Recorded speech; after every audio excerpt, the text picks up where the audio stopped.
Halo semua, selamat datang di video edukasi mengenai stimulus control therapy for sleep. Stimulus control therapy atau SCT adalah teknik perilaku yang digunakan untuk membantu orang yang mengalami susah tidur atau insomnia agar bisa membentuk pola tidur yang sehat. Terapi ini fokus pada mengubah kebiasaan atau hal-hal yang membuat seseorang sulit tidur, seperti sering terjaga di tempat tidur atau melakukan aktivitas yang merangsang sebelum tidur. Sebelum ke prosedurnya, teman-teman bisa tonton cuplikan berikut ini. Simak sampai akhir ya.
Pak, kamu tuh lagi ngapain? Kok pakai motor? Udah malam loh, ini tidur kamu tuh.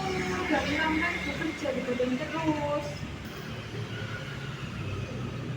Bentar Bu, kamu kan tahu sendiri aku suka ngotak-atik motor. Nanti kalau udah ngantuk langsung tidur deh. Kita tak selesaiin dulu. Ya ibu tuh tahu, tapi ya ini lihat jam loh, ini udah jam 1. Kamu kok gini terus bisa-bisa sakit kamu itu. Gak apa-apa Bu, udah biasa kok. Nanti kalau udah ngantuk ya kayak gini sendiri kok. Ya wis terserah Pak, ibu mau tidur. Ngeyel banget sih.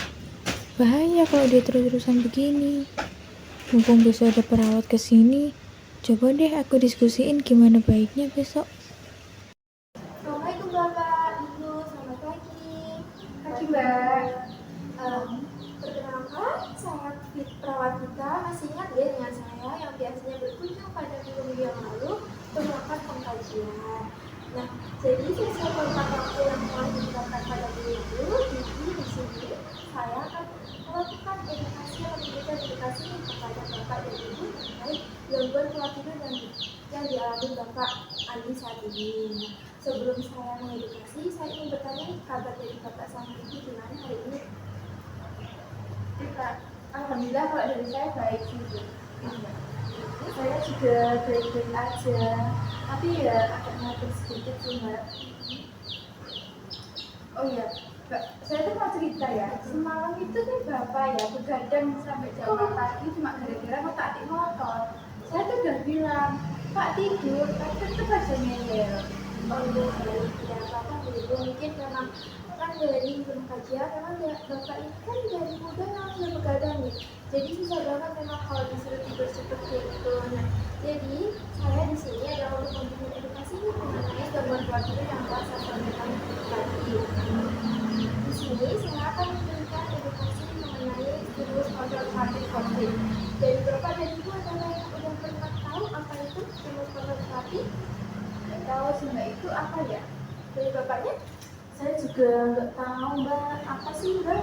Oh, sebelumnya saya jelaskan ya. Jadi, stimulus konservatif adalah teknik perilaku yang digunakan untuk membantu seseorang yang mengalami kesulitan tidur agar mampu membuat pola tidurnya itu lebih baik lagi. Jadi yang awalnya pola tidurnya itu buruk, yang kadang itu suka begadang, jadi agak lebih membaik kayak gitu. Nah, untuk cara kerjanya dari Bapak dan Ibu juga apakah sudah pernah mengetahui? Belum tahu Mbak. Baik, kalau belum mengetahui, Di sini saya akan menjelaskan cara kerjanya terlebih dahulu nih. Jadi yang pertama itu Bapak sama Ibu, Bapak itu tuh diminta jangan pergi ke tempat tidur kecuali Bapak itu merasa ngantuk. Nah, kemudian yang kedua adalah Bapak itu tuh nggak boleh melakukan hal selain tidur yang ada di tempat tidur.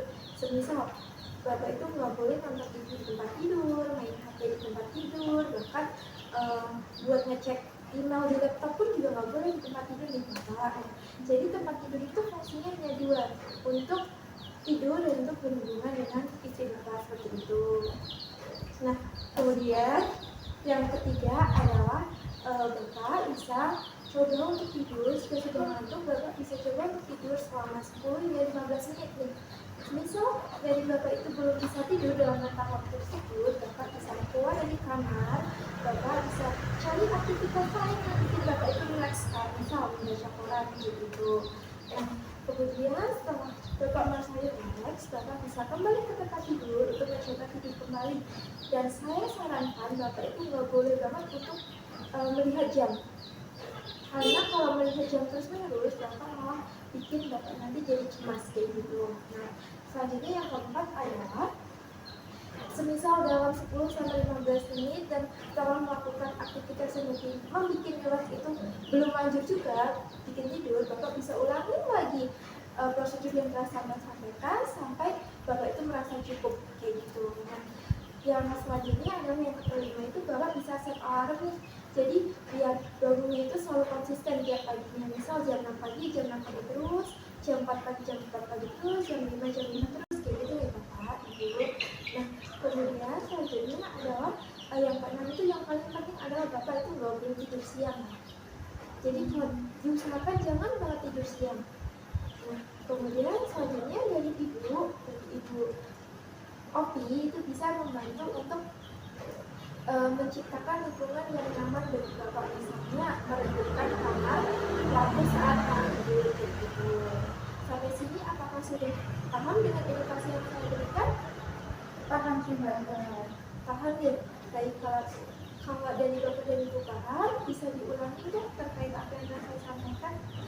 Ya, kalau sepemahaman saya tadi Mbak, 10-15 menit kita coba dulu. Kalau kita nggak bisa tidur, ya kerjain apalah yang relax. Terus kalau misalnya udah ngantuk, ya kita coba tidur lagi Mbak. Terus juga nggak lihat jam kok Mbak, karena kan nanti juga pasti cemas. Jam segini saya nggak tidur terus soalnya. Nah, mungkin dari Ibu Opi ada yang tambahkan? Kok benar dari saya sih paling nambahin buat ini, bantu buat suasananya ya, buat duduk. Terus juga nanti mungkin dari saya bantuin pasang alarm lah. Kalau kayaknya jam 6 ya Pak ya, harus saya bangun ya Pak. Bisa, nanti saya pasang alarmnya. Iya, terima kasih ya. Baik, benar sekali ya apa yang Ibu Opi dan Bapak Adi sampaikan. Jadi tiga Bapak ini harapannya nih bakalan bisa membantu pola tidur Bapak itu berubah lebih baik. Jadi nggak sering begadang terus. Meskipun Bapak ini begadang, tapi kalau diterusin nih bakalan bikin Bapak itu tidurnya itu imunnya turun gitu. Sampai sini edukasinya mungkin cukup sampai sini. Adakah yang ditanyakan terlebih dahulu? Kalau saya nggak ada baik, misalnya ada yang tanya khusus dari Opi ataupun Bapak Adi bisa kontak WA saya nih terkait dengan nanti insya Allah kalau saya tahu akan saya bantu. Nah, mungkin cukup sekian untuk edukasi dan pertemuan kali ini. Terima kasih atas kerjasama dan perhatiannya dari